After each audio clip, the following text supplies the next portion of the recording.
Hi guys, this is Ate Sel. For today's video ay magluluto tayo ng Bicol Express. At ito na nga po, inuna na natin yung luya. I-brown lang po natin ito. Bawang, sibuyas, kamatis, bagoong alamang.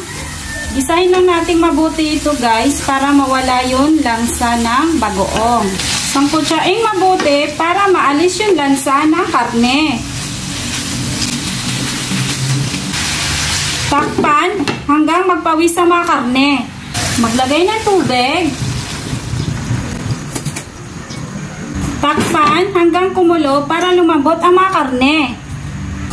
Ilagay ang gata.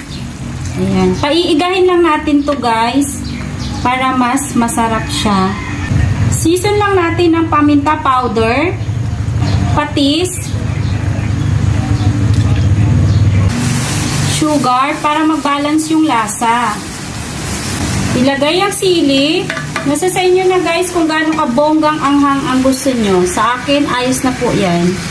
Huwag kalimutan tikman para ma-adjust yung lasa kung may kulang. Okay na po siya guys. At ito na po guys, luto na po ang ating Bicol Express. Yun lang po guys. Thank you for watching. And please don't forget to subscribe my YouTube channel, Cooking by Ate Sel. Ingat!